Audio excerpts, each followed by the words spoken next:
মাদারীপুর জেলা পুলিশের master parade মাসিক কল্যাণ ও অপরাধ সভা অনুষ্ঠিত 19/1/2025 ইংরেজি রবিবার। মাদারীপুর জেলা পুলিশের আয়োজনে পুলিশ সদস্যদের শারীরিক সক্ষমতা ও সুদৃঢ় মনোবল বৃদ্ধির লক্ষ্যে পুলিশ লাইন্স প্যারেড গ্রাউন্ডে সকাল 8টার সময় অফিসার ও ফোর্সের সমন্বয়ে মাদারীপুর জেলার পুলিশ সদস্যদের মাস্টার প্যারেড অনুষ্ঠিত হয়েছেন। উক্ত মাস্টার প্যারেডে কুচকাওয়াজ অভিবাদন গ্রহণ শেষে প্যারেড পরিদর্শন করেন জনাব Mohammad Saifuzzaman BPM police super Madaripur. Parade পরিদর্শনকালে পুলিশ সুপার মহোদয় ফোর্সদের মাঠ পর্যায়ের প্যারেড দক্ষতা মূল্যায়ন, শারীরিক ফিটনেস এবং টার্ন আউট এর উপর ভিত্তি করে চৌকস পুলিশ সদস্যদের পুরস্কৃত করেন। পুলিশ সুপার মহোদয় প্যারেড পরিদর্শনার্থে সন্তোষ প্রকাশ করে উপস্থিত অফিসার ও ফোর্সের উদ্দেশ্যে শৃঙ্খলা, ড্রেস রুলস মেনে পোশাক পরিধান করা, স্বাস্থ্য সচেতনতা, পরিষ্কার পরিচ্ছন্নতা এবং জনসাধারণের সাথে উত্তম ব্যবহার ও পেশাদারিত্বের সাথে দৈনন্দিন কাজ করার আহ্বান সহ বিভিন্ন দিক নির্দেশনামূলক বক্তব্য রাখেন।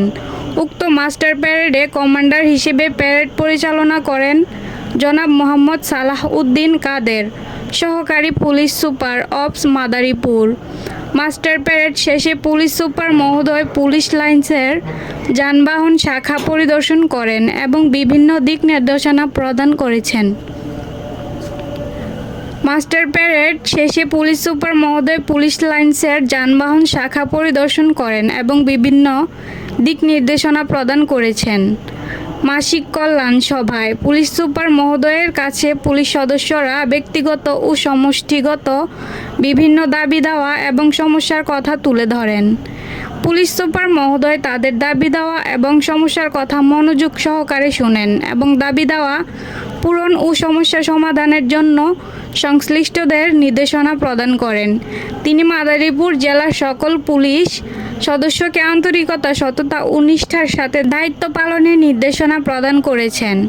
পরবর্তীতে পুলিশ সুপার কার্যালয়ের সম্মেলন কক্ষে মাসিক অপরাধ সভায় জেলার সার্বিক আইন শৃঙ্খলা পরিস্থিতি জোরদার করার মাধ্যমে জেলার সার্বিক নিরাপত্তা নিশ্চিত করা, গ্রেফতারি পরোয়ানা তামিল, মাদক বিরোধী অভিযান, থানা এলাকায় নিয়মিত টহল জোরদার করার নির্দেশ প্রদান করে সকলকে।